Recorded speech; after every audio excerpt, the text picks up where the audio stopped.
Assalamualaikum warahmatullahi wabarakatuh. Semoga teman-teman dalam keadaan sehat walafiat, diberikan rezeki yang berlimpah dan barokah. Amin ya rabbal alamin. Di video kali ini saya akan melanjutkan pembahasan seputar automatic air charger. Jadi ini teman-teman yang berniat mendalami pompa air, insya Allah kita mulai saat ini kita mulai di video ini. Berikutnya nanti saya akan membahas mulai dari kelistrikan juga. Seperti ini barangnya teman-teman, di cuplikan videonya ini. Teman-teman, ini adalah konstruksi dari sanyo yang tipe lama. Jadi yang sanyo baru nanti tidak seperti ini. Jadi ini mirip dengan Hitachi. Hitachi tetap dari dulu sampai sekarang seperti ini. Bagian ini ada masuk ke bagian tekanan tinggi, dan ini tetap seperti biasa masuk ke bagian hisap. Ini punya sanyo yang lama. Nanti yang sanyo baru bagian tingginya ditabung. Jadi nanti alatnya ada ditabung, masuk ke dalam, nanti ada pipa kecil. Itu kalau sanyo yang baru. Sanyo yang lama seperti ini, masuk ke ruang pancingan ini, bagian tekanan tinggi.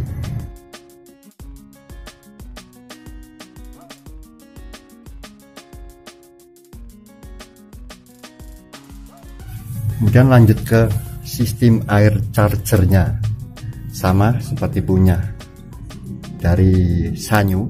Ini sangat rapi dan betul-betul diperhitungkan sistemnya. Kalau yang sekarang air charger itu langsung hanya menghisap, dipasang di bagian hisap. Kalau ini masih connect dengan daerah tekanan tinggi. Ini saya punya contoh, jadi ini adalah punya Hitachi saya yang lama, dan memang terus terang baru malam itu kemarin saya buka. Ini sudah berumur puluhan tahun, baru saya buka hari itu juga, karena memang selama ini saya hanya berasumsi, sudah saya sampaikan sebelumnya seperti ini, karena saya juga ingin tahu, penasaran seperti apa. Baru kemarin ini kita buka. Ini tidak fungsikan karena bocor, tapi saya tidak pernah membongkar. Baru kemarin kita bongkar. Seperti ini saja dalamnya teman-teman. Jadi ada membran ini rapat, harusnya terhubung ke dua sisi yang satunya ke bagian discharge, sisi yang satu ini ke bagian hisap, dan dibantu dengan per. Jadi selalu menekan ke arah bagian tekanan tinggi. Ini saja teman-teman, salah satu contoh dari punya Hitachi. Yang sanyo tipe awal seperti botol, saya belum tahu seperti apa dalamnya, tapi saya rasa prinsipnya nanti sama, karena nanti sanyo yang baru juga memakai model seperti ini, hanya beda posisi pemasangan saja. Mari kita ke gambar ini teman-teman.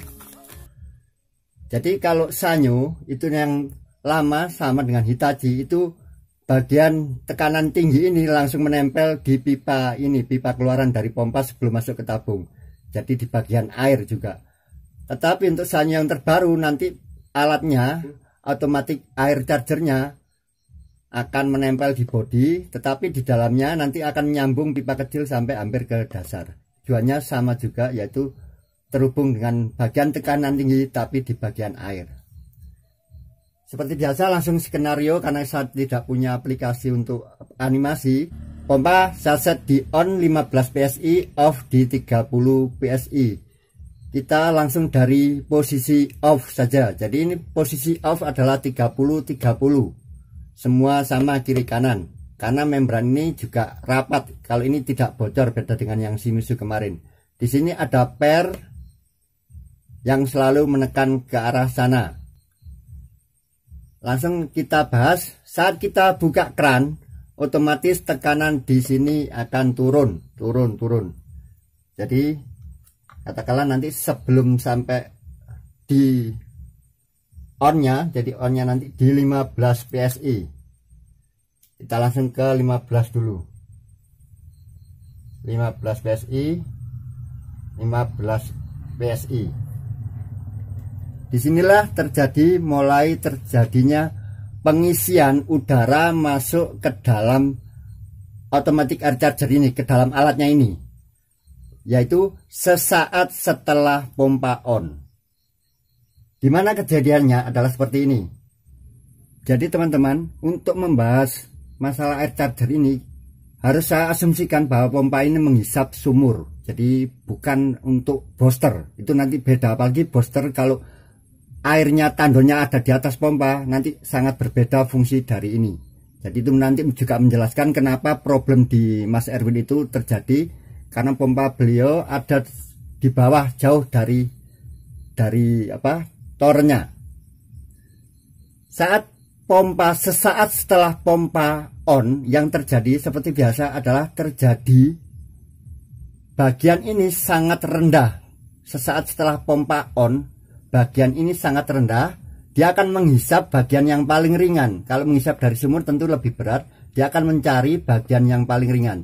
Jadi teman-teman, posisinya selang hitam itu ada di sini, di antara impeller dan check valve. Check valve yang terpasang internal di dalam mesin pompa. Bukan tusen klep ya, ini check valve yang ada di sebelahnya pancingan itu. Jadi posisinya di sini, di tengah-tengah antara impeller dan check valve. Ini lubangnya. Tekanan yang rendah itu akan menghisap yang ringan, yang paling mudah adalah lewat sini. Kalau lewat sini lebih berat, ini sumur. Jadi saat start akan terjadi tekanan yang sangat rendah di area membran ini sebelah kiri, maka membran akan bergerak ke sini. Sementara di sini masih 15 PSI. Itulah akan membuat di sini juga akan turun. Jadi drop juga. Penurunan tekanan di ruang ini akan mengakibatkan ini bola ini adalah one way valve. Bola ini akan selalu menutup normalnya. Bola ini akan membuka.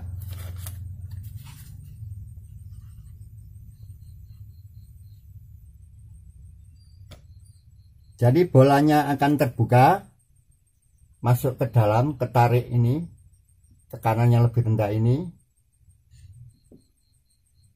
Udara luar akan masuk. Jadi proses pengisian udara dari luar terjadi sesaat setelah pompa on. Begitu nanti pompa sudah berapa detik kemudian akan normal. Di sini akan 15 dan ini juga nanti akan 15. Kita ini istilahnya tidak min lagi, tidak vakum lagi, sudah akan ada tekanan. Saya asumsikan tidak loss ya, ada hambatan pipa, jadi sekitar 20 PSI di sini. Kemudian di bagian hisap akan turun lebih sedikit, tetapi tetap positif, ini tidak vakum. Jadi di bagian hisap ini ketika air mengalir, dialiri aliran air itu ada tekanannya juga. Jadi ini sudah menutup dan udara dan air tersimpan di sini.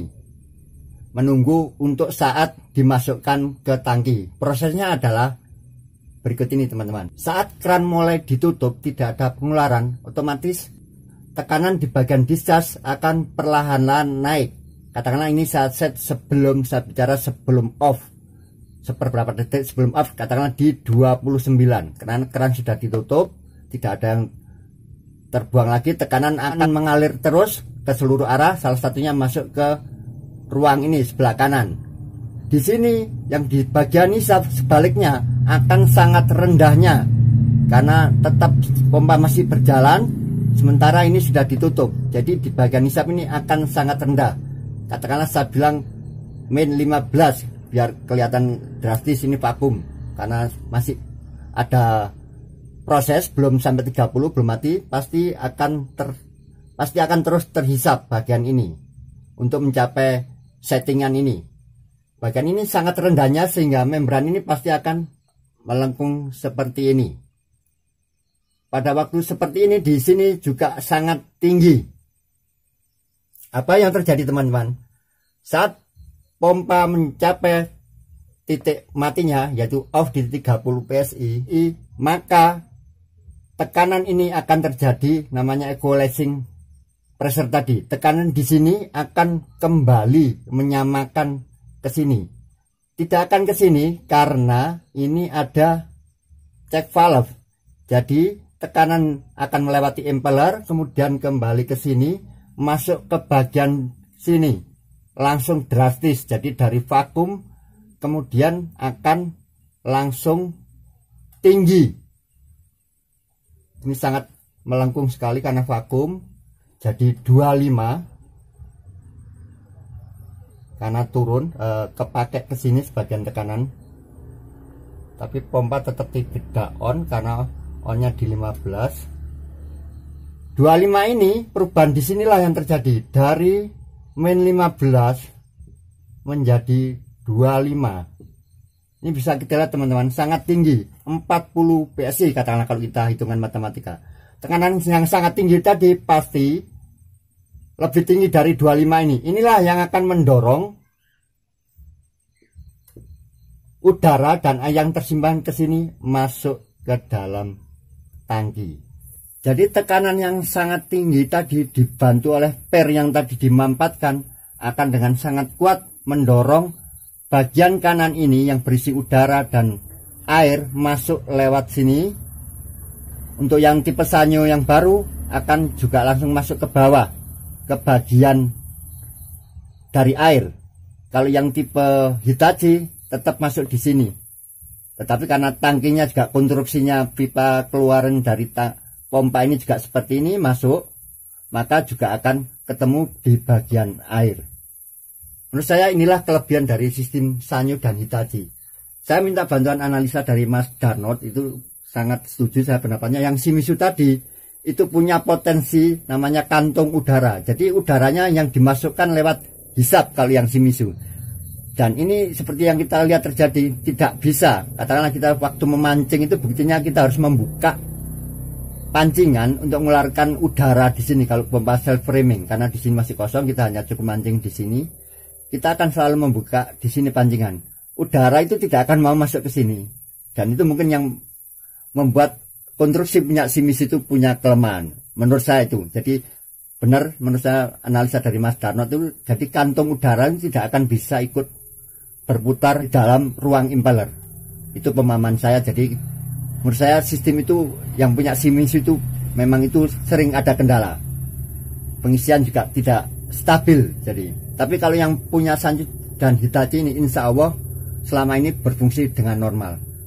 Dan memang itu akan berubah istilahnya fungsinya setelah dijadikan pompa booster. Bagian kedua ini saya akan membahas juga sekaligus permasalahan di Mas Erwin ini. Jadi dari indikasinya setelah kita tes kemarin disumbat di bagian sini pompa normal, dan saya minta Mas Erwin untuk melepas selangnya waktu jalan di daerah sini karena ini sudah ada sumbatan.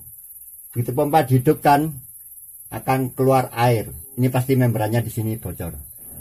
Setelah berulang-ulang pasti dia akan masuk angin, akhirnya udara yang masuk di sini seperti cara kerja Shimizu itu tidak akan membuat maksimal impeller ini bekerja, terjadi kantong udara.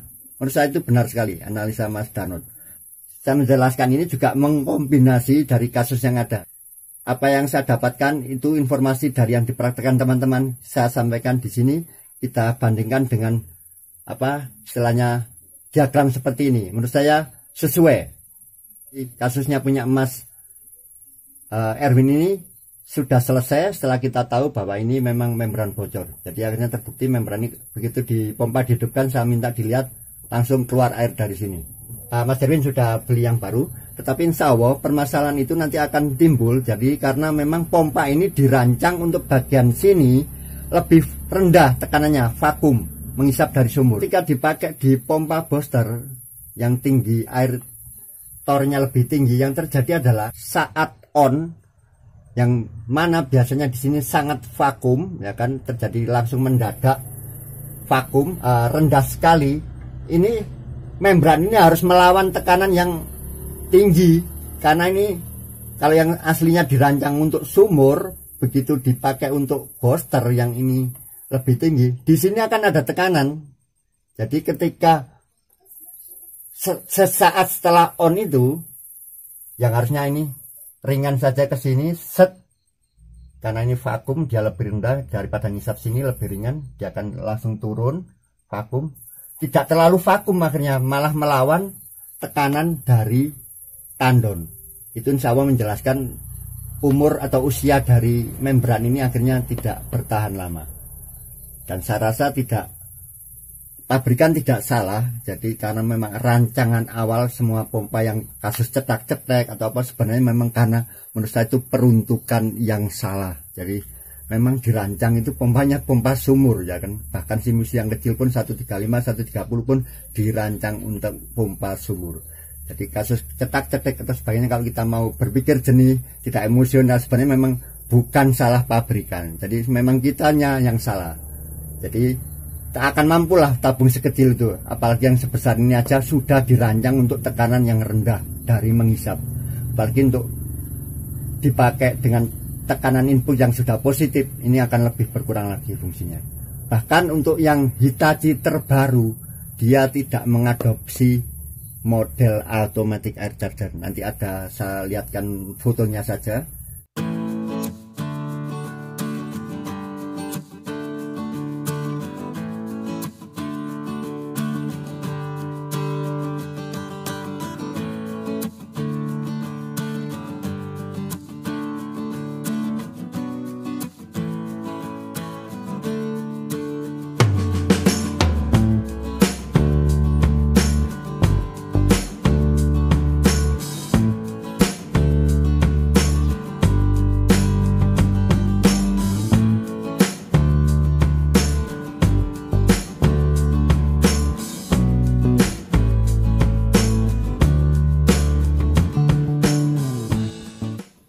Untuk Hitachi yang terbaru, yang untuk di booster, dia memakai pressure tank yang sudah ada precharge-nya, sudah ada tekanan udaranya.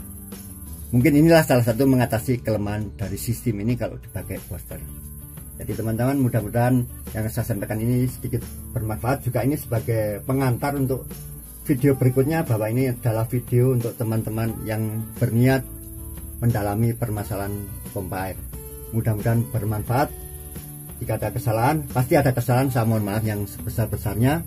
Saya sangat menunggu koreksi dari teman-teman yang lebih mengerti ilmu tekanan, karena memang istilahnya pendidikan saya yang terbatas, jadi ini hanya analisa logika saja. Mudah-mudahan bermanfaat. Wassalamualaikum warahmatullahi wabarakatuh.